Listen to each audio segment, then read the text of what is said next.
Welcome to another episode of Chattin with Staxx. I'm your host, Bill Staxx, and today I got Joe, the Shark Lopez. What's up, Joe? Hey, what's happening? How you doing?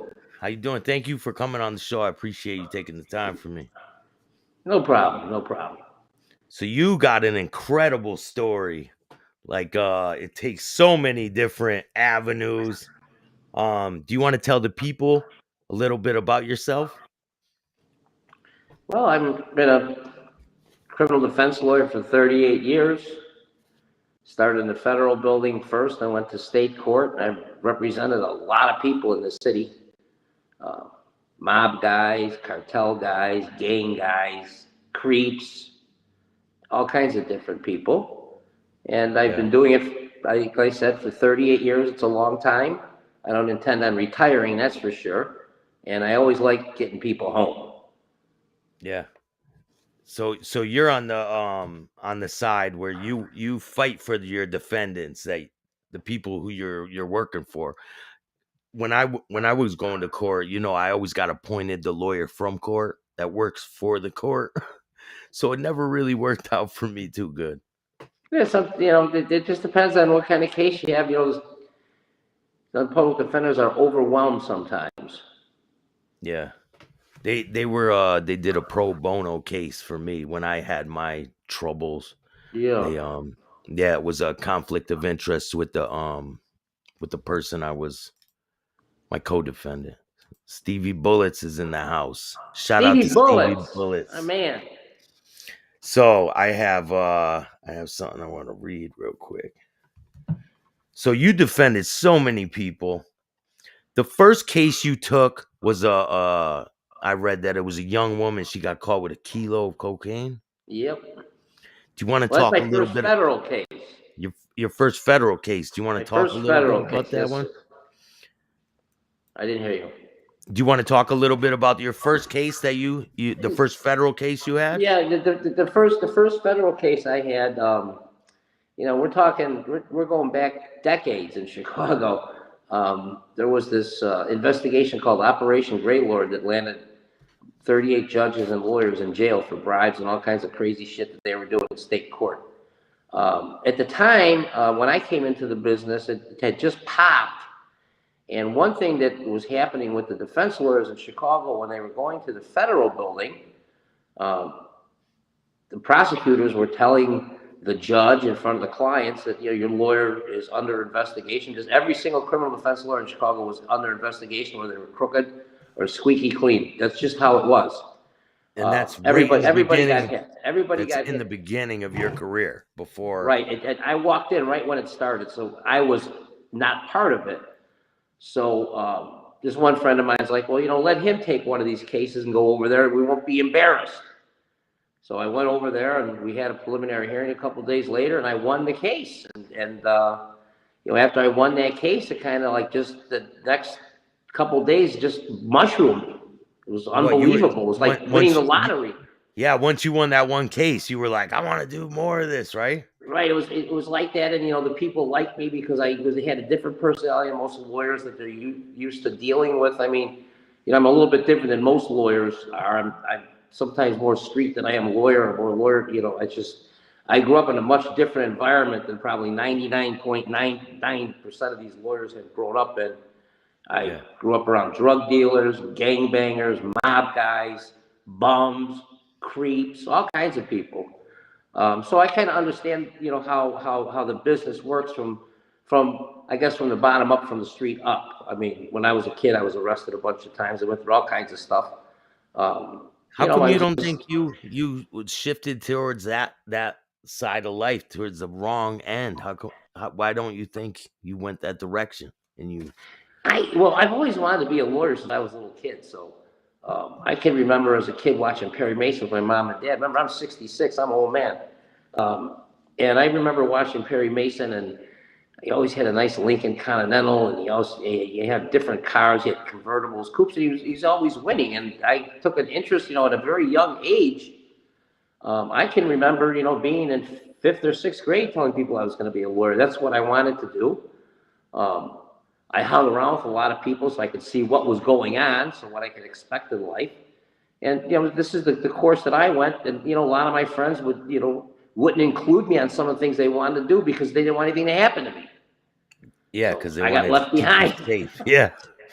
It used to bug me then, but it doesn't bug me now. So, Yeah, it's probably a good thing they left you behind. yeah, so that's kind of like I didn't want to do criminal defense. When I went to law school, my goal was to be a divorce attorney. Divorce attorney. I So know. I read the whole story, man.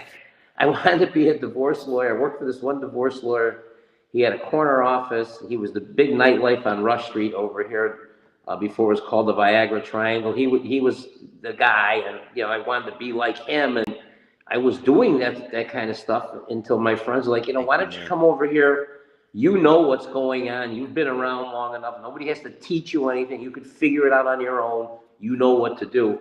And then, once I got into it a little bit deeper, I really liked it. So I stuck with it. I mean, nothing makes me happier than seeing a client smile about something. Yeah.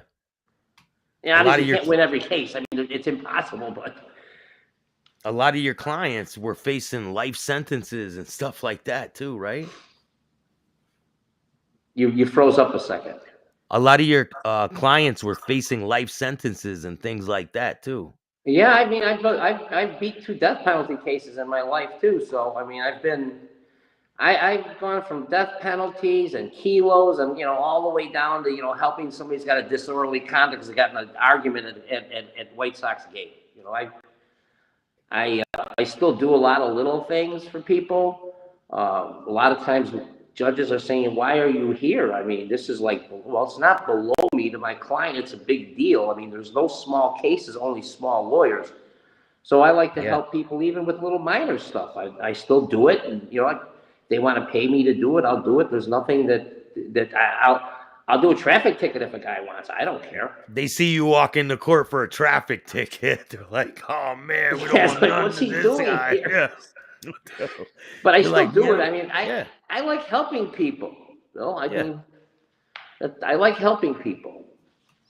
So, Gerard says, Joe, do you remember Richard Crofton hit? He owned the Thunderbird Catering. I remember Thunderbird Catering. I just don't remember that name in particular. Joe, how were you able to control Frank C. in court? I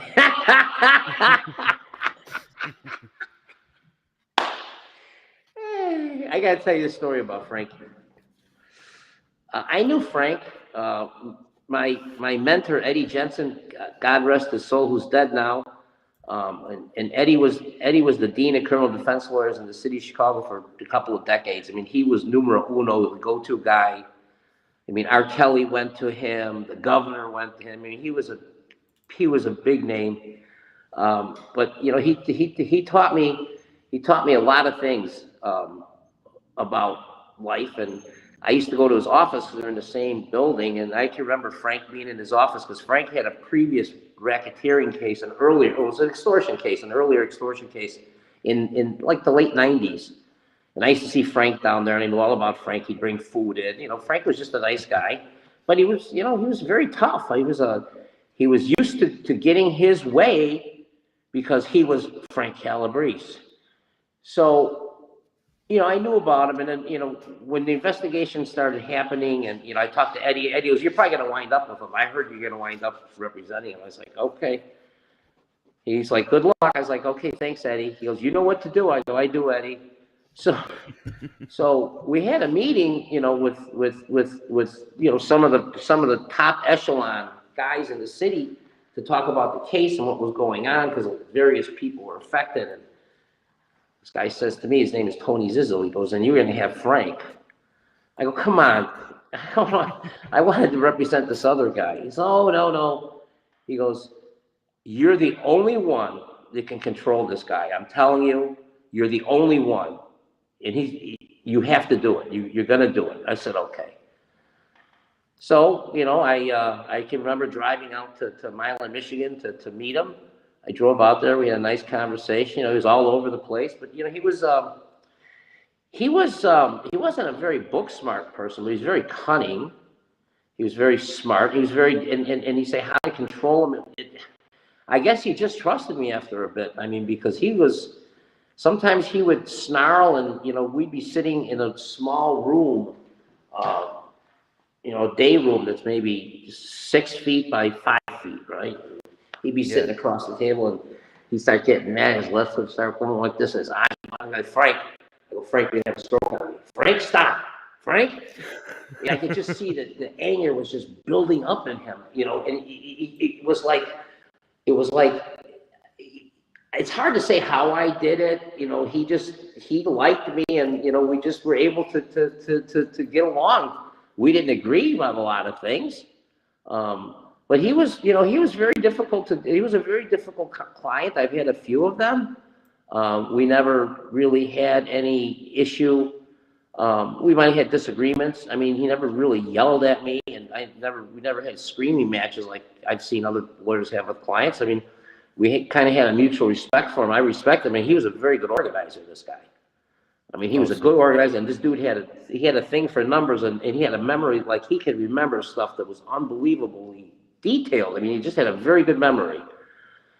The biggest thing is, when you're dealing with clients, especially a client like that, don't lie to them about anything.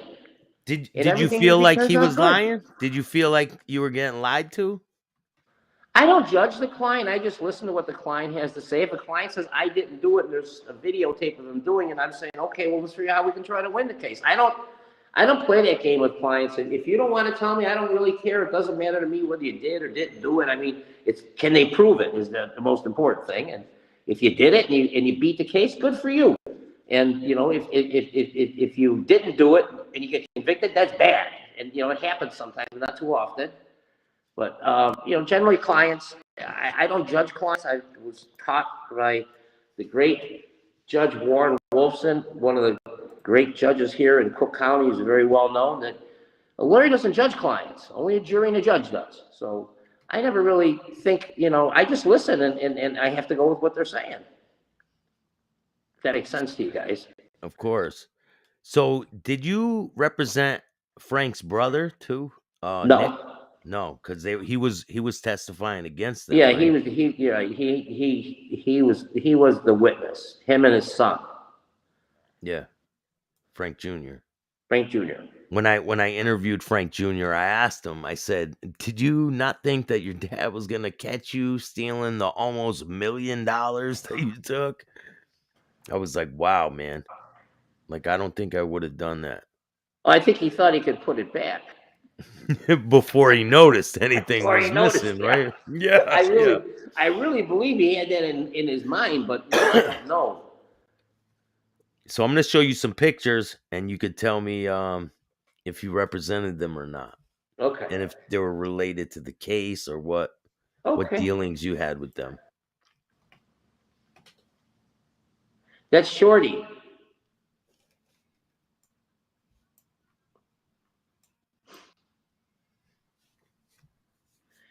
That's Petroselli. Is it? No, that's He was involved with yeah, I can't think. Frank It's not Jr. Petroselli. It's not Big Stoop. I can't think of his name, but he was in the case. He was, right?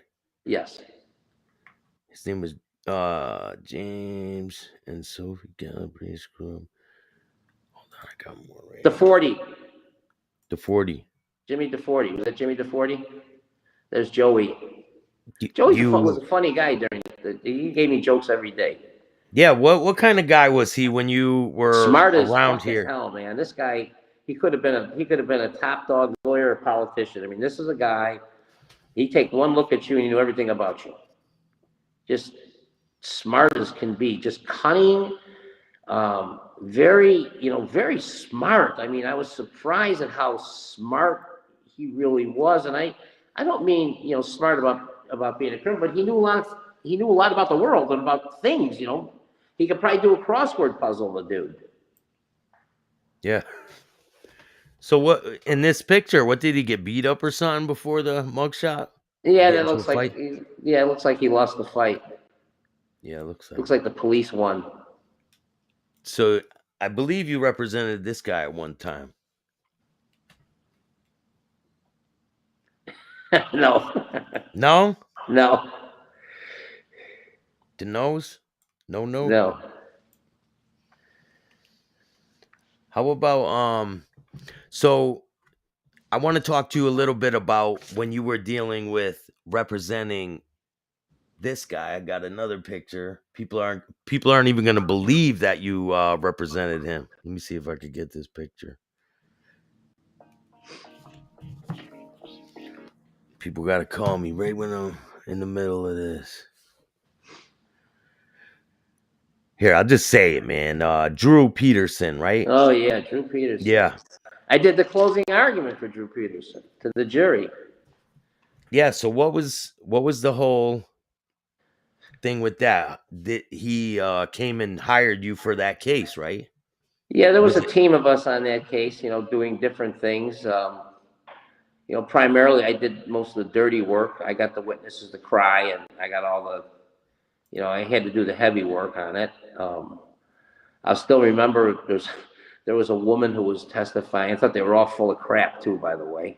I don't know if Drew did or didn't do it. They certainly didn't prove shit, but he got convicted of it. I don't know if he did or didn't do it, but I can tell you one thing.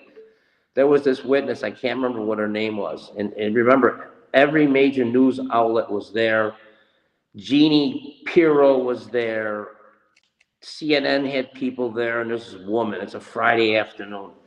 And there's this woman, and she's trying to tell me what a great friend she was to Kathleen Savio. I did this for Kathleen, and she told me this, and Drew did this, and Drew did that. So I cross-examine her, and I'm going at her a little bit, and she knew she didn't know that I knew this. She didn't go to the funeral, right? So I'm like, you were this best friend of Kathy. I said, you were too busy to go to her funeral, isn't that right? She gasps and starts crying. Everybody got pissed at me. They wrote about it the next day. Oh, because you said that. Like, how could he do that? Yeah, I was like, you're full of shit, or you would have went, was the tone of voice. That's the kind of stuff I did for the trial. I had to do that kind of stuff. Oh, so The heavy stuff. it was kind of like they were having you be the Yeah, the because they know target, they would do it. basically. Yeah. That's wild, man. So you got into a situation a lot of people don't know. Well, a lot of people do know. I don't know if you want to talk about it or not. What's that? With the guy in the courthouse, one of your clients. Oh, the guy punched? Yeah. Yeah. Yeah, that was probably You ended not up one of my going viral on that one, I think, right? I'm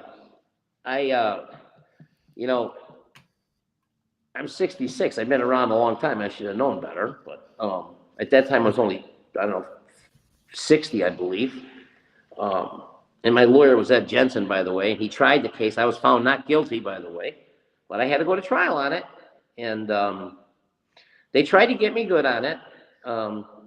But, at this particular period in Cook County, they were having a lot of problems with inmates whipping out their junk and Yeah.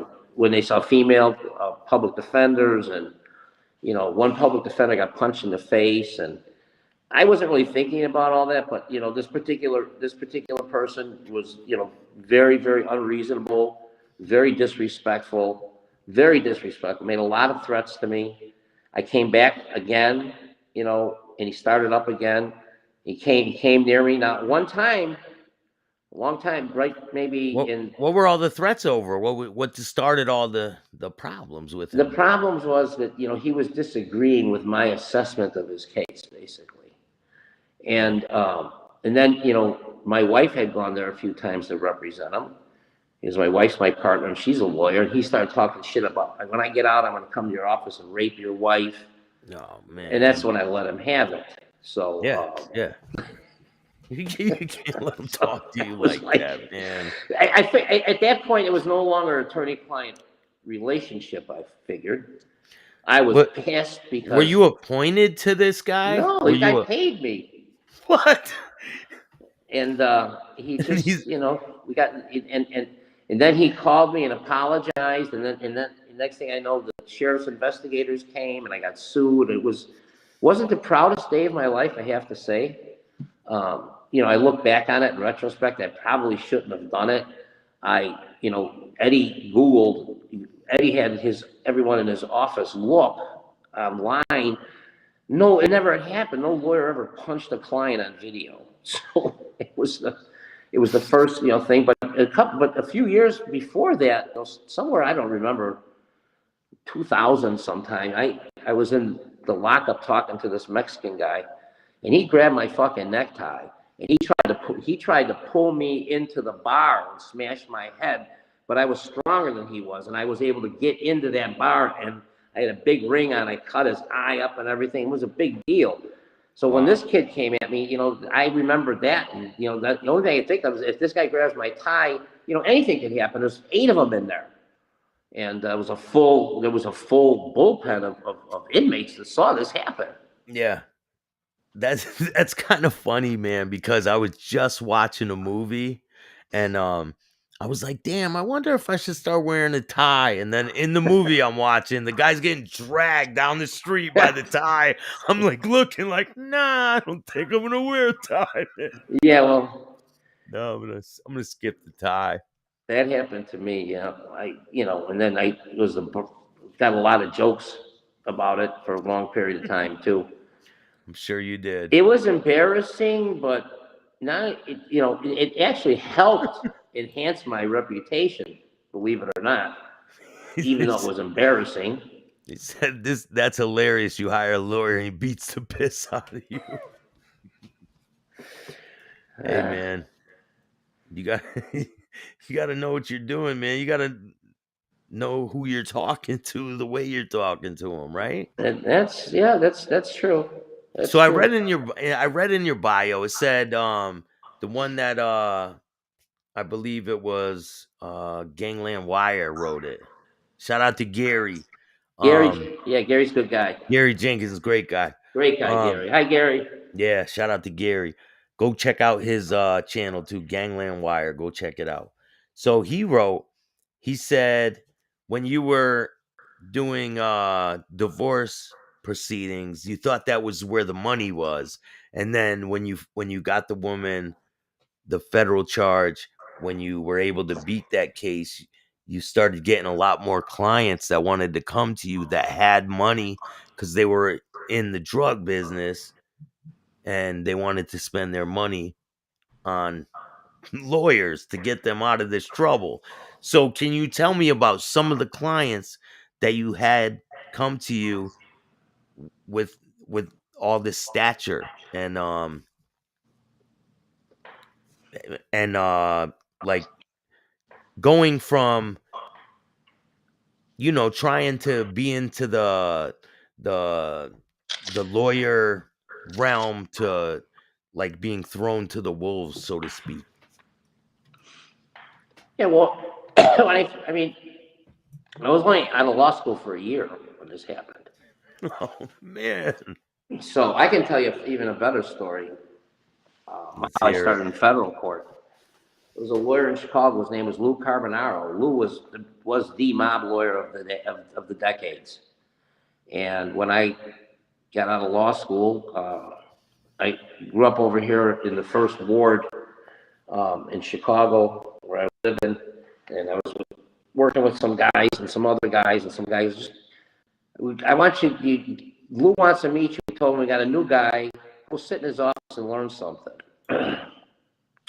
So that's how I kind of got, started getting in. That's how I got into that other end of it. And I asked Lou. I said, Lou, can you sponsor me? I want to go into the federal building and do this case. And went in the federal building. A week later, on another new case, I got her 2 weeks. I can't remember I got my first grand jury subpoena. And the funny thing was Judge Bua was the judge that was the judge. He was the chief judge. He swore me into the federal bar. And then when I showed up with Louis, he goes, this kid's gonna have a great career in the federal building. Didn't I just swear him in? He's already in the grand jury. Like that fast. Bam. Yeah, I've been in the grand jury 3 times. I've been under investigation a shitload of times. I've outrun the DEA. I've done all kinds of crazy things in my life. Yeah, and I saw that. You have an incredible career, man. So that's kind of, you know, how I got started with the guys from the Cali cartel. Yeah. They were in town, and God, we'd go out to Tanya's. These guys be buying, you know, the most expensive champagne, snorting coke off the tables, fucking girls everywhere. It was wild. What, like right in the bar or Yeah, restaurant you're in? The 80s. You'll never see a time like that again. The 80s. The 80s were unreal. These guys walk around like they were untouchable, right? Untouchable. The money, Bill, the money was sick. Sick. Hey, hopefully You'll never I can see touch cash that like someday. that again. Maybe I'll touch it someday. Yeah, the money was sick with the Colombians. And, you know, if the Colombians liked you, they took really good care of you, and they liked me a lot, and they took really good care of me, and I represented a lot of them up here during that time period until the 90s when they kind of disappeared. So they had a big presence in Chicago around that time, around the 80s. They were bringing up the merchandise. You know, it wasn't until NAFTA that they got out of the transportation end of it. Once NAFTA came and the border opened, everything went to Guadalajara and up in trucks and across the border. I think I read, was it I-35 or something? I-35, yes, sir. That's right, man. Goes all the way from Honduras to Minnesota. Yeah, that's insane. And a lot of drugs get trafficked through there. A lot of money goes flying back down too. I'm sure of it. So you've done all these incredible cases, and you've been through this and that. What's your next move with your career, and what's in it for you for the future? I keep on doing what I'm doing, man, until I can't do it no more. Yeah. Do you have anything major in the works for? Are you working on a book or a movie, anything like that? I'm just working on cases, my clients' cases. I'm not interested in any of that stuff. I worked on Chicago PD for a while and did a couple episodes, wrote a bunch of episodes, did that. You know, that was okay. I like what I do more than anything else, so I'm going to stick with what I'm doing. I don't really care about books or movies or you know, whatever. But, you know, I do get, you know, I did some stuff for the New York Times last week. It was nice to see me in the New York Times for the Jesse Smollett stuff. And, you know, I do stuff for different media outlets. So I do a lot of stuff for AP and a lot of stuff for New York Times. What's your take on that Smollett case? Yes, you know, that's an interesting thing. I wanted to produce a segment with Stevie Bullets on that.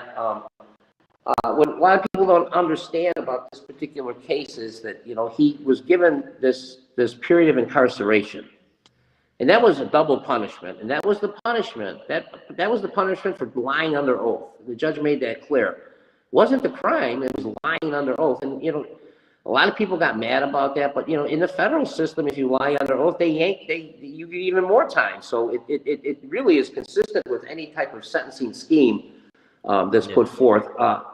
I thought the attorneys didn't do a very good job. I wasn't the only one that thought that. In fact, I haven't talked to anybody who's disagreed with that.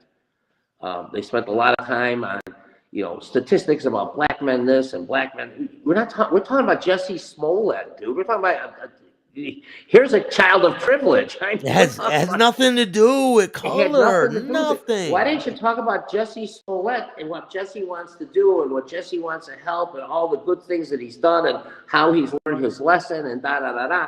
None of that. All they did was criticize the system for an hour and a half. It was ridiculous. Yeah, no, it was insane. When he started acting like I'm a martyr and all this. I'm like, dude, I don't want to hear none of that, man. Go. You know, he underestimated Chicago police, and I can tell you something right now. Anything that happens in that Streeterville neighborhood, high priority, right to the 5th floor in the mayor's office. And I know this, and I'm going to tell you how I know this. About 4 years ago, I had these drug dealers one drug dealer ripped off the other. The other guys that got ripped off went to the Fairmont where these guys were staying, wound up with a room service tray, the whole 9 yards. Room service, open the door, boom, right in there, guns, everything. People running out, blood squirting out of their head. Wow. Boxes being moved and everything. So they get a lead on them. They get one of my guys. There's two of these coppers that are working on. They are lighting my phone up where's the other guys? You got to bring him in. I was like, take it easy. What's going on? He goes, this happened in the wrong place. This is coming from anything that happens in this neighborhood like this, high priority, anywhere near a tourist. Yeah. Right? This is the Fairmont. You can't have fucking crazy Mexican and Arab drug dealers running through with fucking pistols, right? No. So they put a lot of and nobody. The only people that got hurt were the people that in the one party weren't involved. Right, nothing to do with the tourists, but the fact that it happened in that particular location, it got high priority. And the same thing, sure. Smollett's happened just down the block from there. And anything that happens there like that, they're going to put the resources in, and they did. I think he thought, oh, I'm just going to report it, and they're going to say, okay, we don't know who it is, and it's over with. But he misunderstood. He made a big mistake. CPD took it very seriously, and you know what? To do that and to have what he did, on his own doing it, as the jury said, I mean, it's a bad thing. I mean, it was a bad thing. A lot of police officers, I'm sure, were very pissed off when they found out. There's guys that had to miss their kids' dinners or whatever it was, had to work overtime for a hoax. I mean, you don't think about all that stuff, but that's serious stuff. They had 22 detectives on the case. And they're making them pay for all that stuff, all the work time they put in and all that, right? He's got to pay for it. He should. He's going to.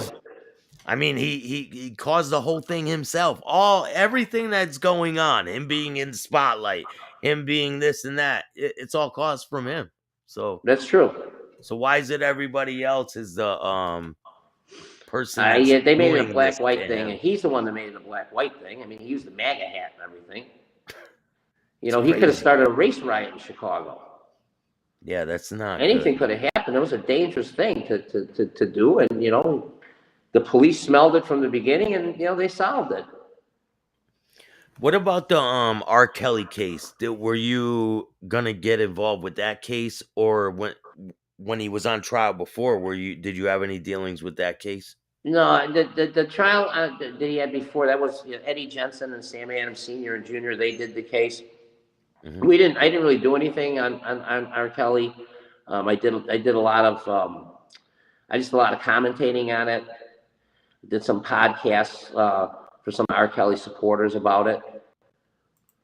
It's a case that was definitely overcharged. Should never been in a federal building. I disagree with the whole thing. He did what he did, and they did what they did.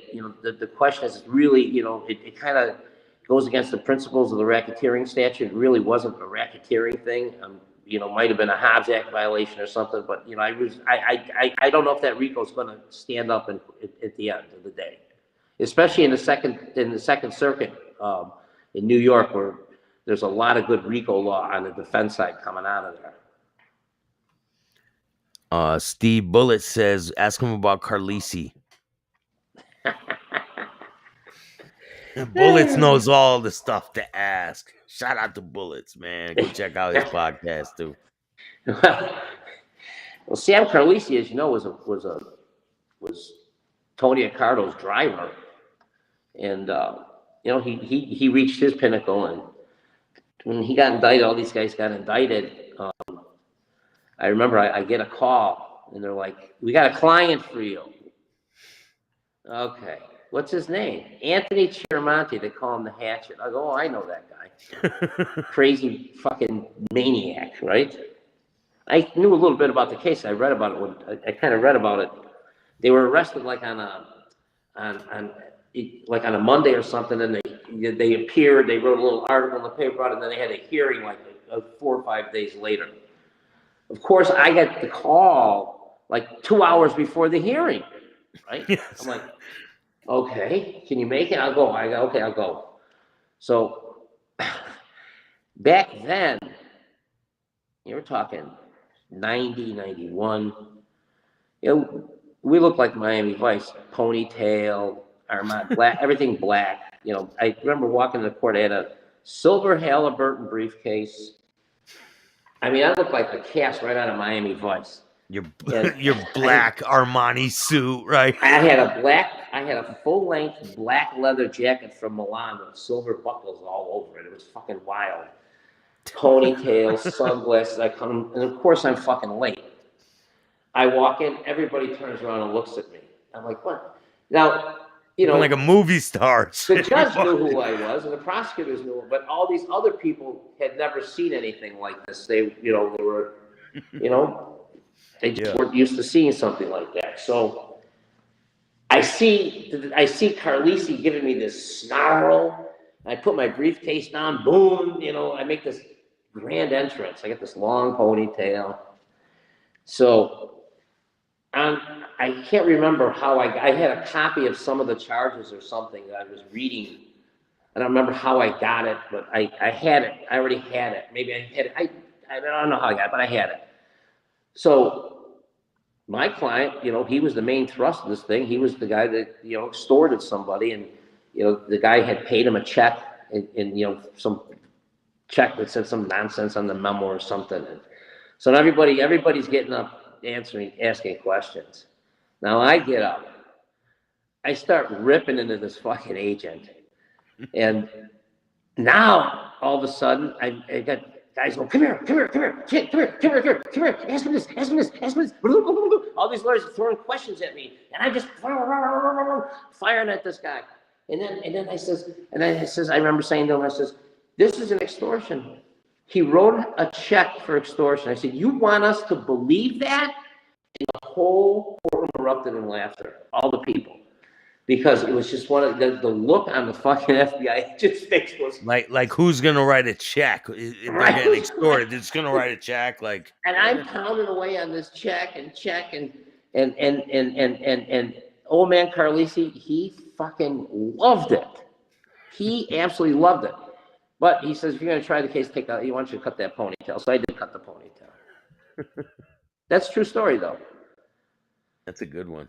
Yeah, I was hoping maybe one day I can get Mickey Marcello on one of these shows. And he was in the courtroom when he first saw this.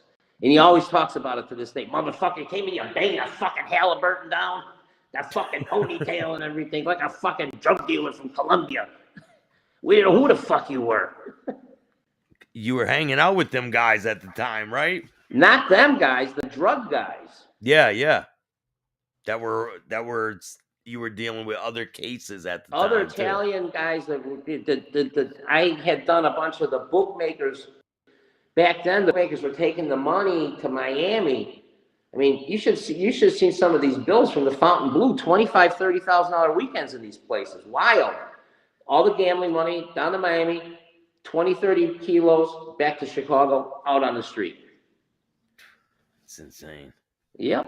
One thing I want to talk to you about is the corruption and with the Chicago police and the forfeitures and all the property that they took from people and the illegal things that they've done.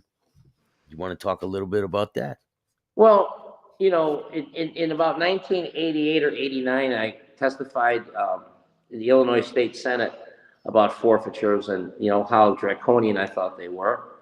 I actually helped write part of the Illinois forfeiture law back then. I was on a committee from the Illinois State Bar Association called the Criminal Justice Committee. And we worked legislation, so we actually rewrote that to try to give it a little bit more fairness. I can tell you, I have a case in Omaha right now. It's outside of Omaha, and you know, I-80 is notorious. It goes right to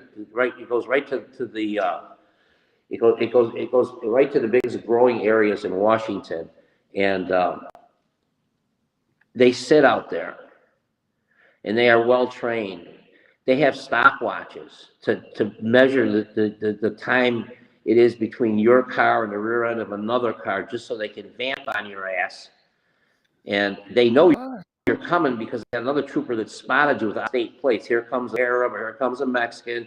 Here he comes. This is what he is. Now the car comes into view. They got this little stopwatch technique. They sit on the ramp. Now they get you.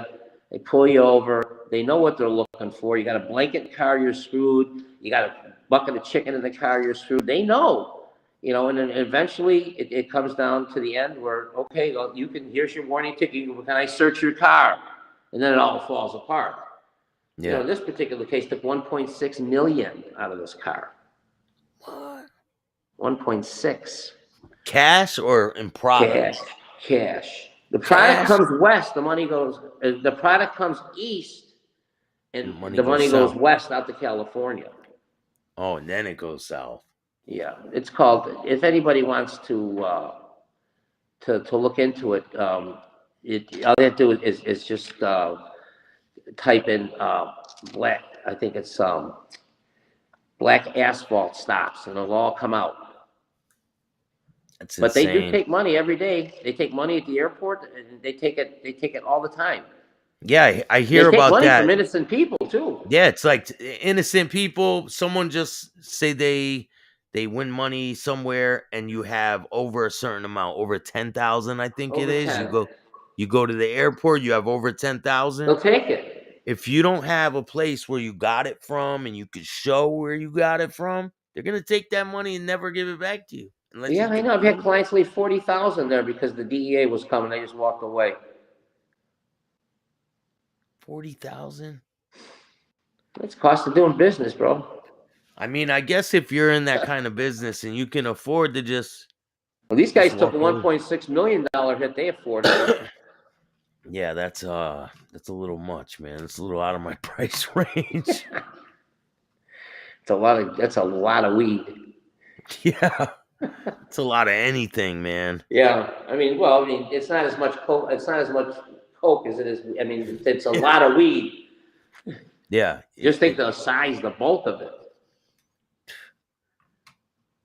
It's a business I don't want no part of, Back in the day, my answer would have been different, but now my life is totally different. I'm on a different path, and I'm just trying to do different things and positive. Well, that's good. Your listeners, at least, they like watching you and tuning into your program and seeing good guests. Yeah, man, and a lot of people are giving a lot of good feedback on you. They have a lot of good stuff to say. Great guests, good questions. So, have you seen a lot of corruption within the Chicago police? Dude, I've had people killed by CPD. So, I've seen. What's one case that really stands out in your mind that you could talk to me about? Every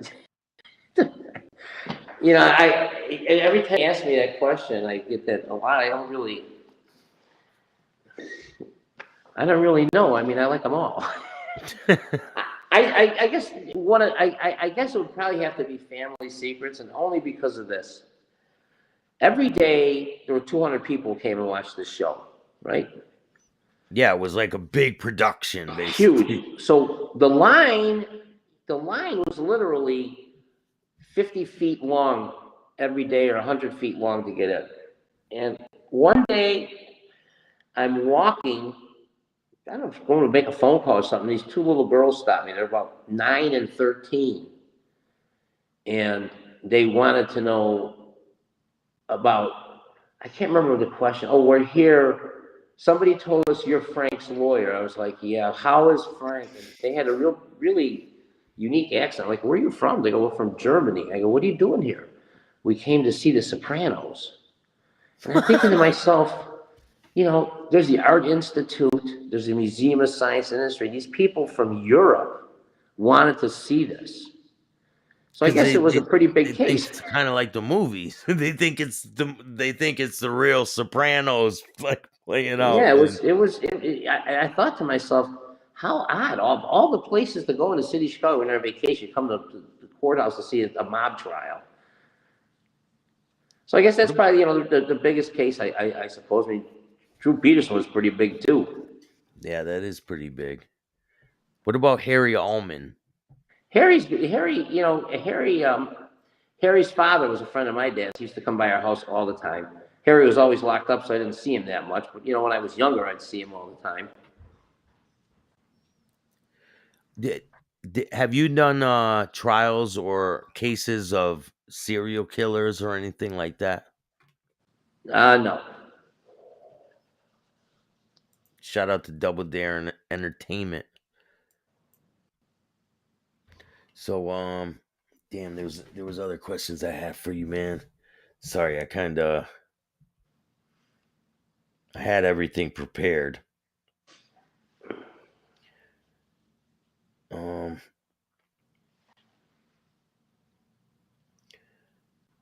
yeah, one of the largest cocaine cases in with the Chicago outfit that you were involved in with the one of the trials that you did, right?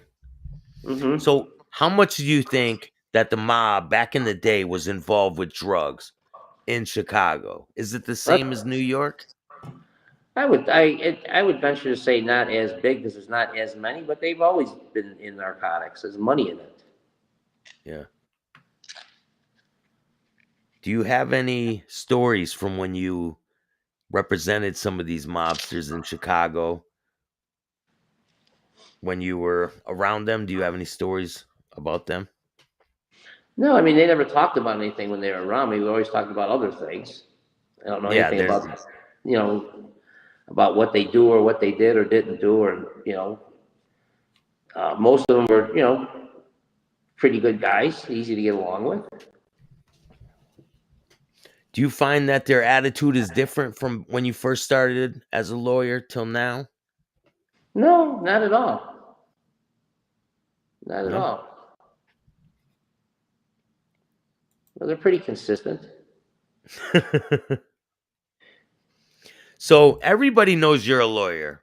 So what's something about you that people don't know? Uh, I'm not.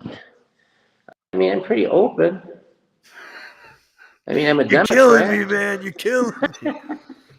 I don't, I don't like to blow my own horn, so I never think of these things. You know what I'm saying? Yeah.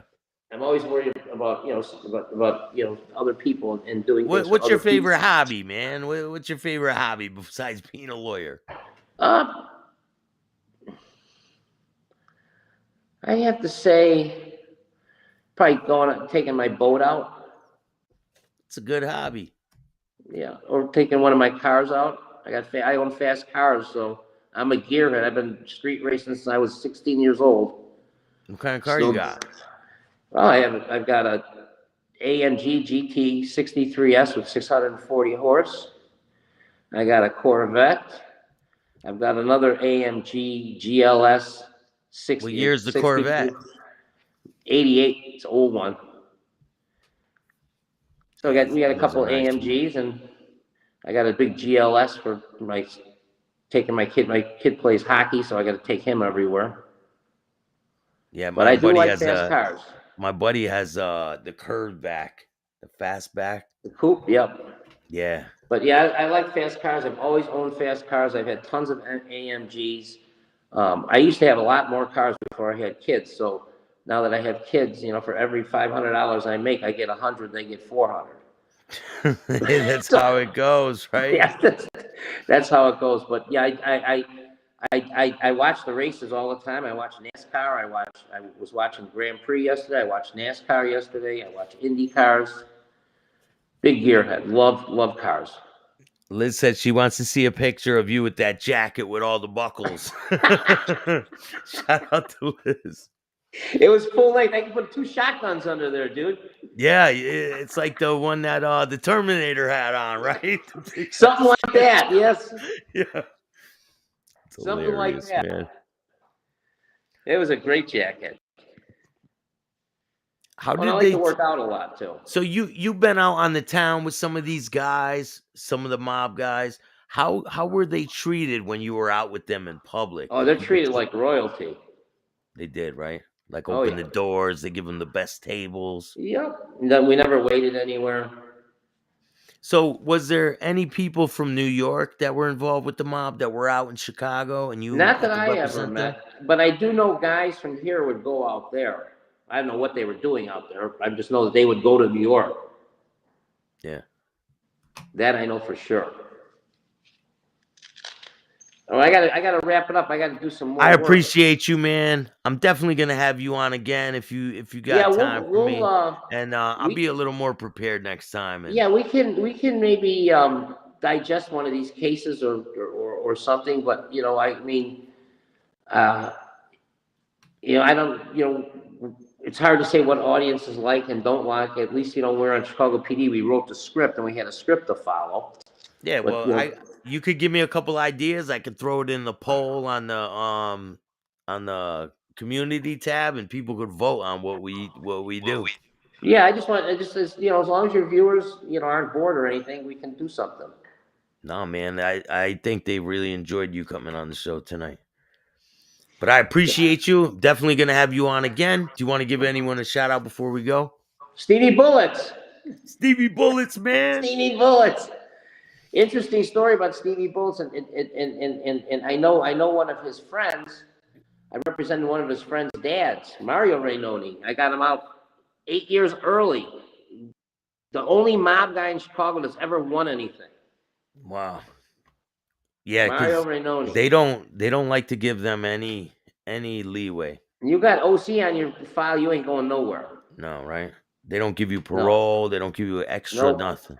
But I got Mario out. It was quite incredible under the compassionate relief during the COVID thing. He was locked up for a gun that they caught him with in Addison. He got 15 years for it. Wow. Yeah, you He can wasn't you even. could get time. My good friend Chicky has to go do time for ammunition. It's insane. Yeah, Yeah. yeah. When they want you, they want you. It's a Fed case too. It's sad that they keep coming after people who are done with the shit. It's their job, man. But thank you, man. I appreciate you. And I'm definitely gonna have you on again. Thank you All right. again, man. Send me a link to your show and I'll put it on my Facebook page. I will, definitely. Thank you all Okay? for joining me tonight. And Yeah, thank you, thanks guys for Stevie listening to Bullets, me. man. Definitely. I appreciate you, man. Stevie Bullets, I'll give you a call, man. Thank you, All right. Joe. You guys Make take sure it you hit the easy. like, subscribe, and notification bell so you could get my videos every time they drop. Till next time, don't forget, tomorrow, I got Mike Conch coming on. He's a great guy. He's got a good story. 8 o'clock tomorrow night. Don't miss it. It's going to be a good one.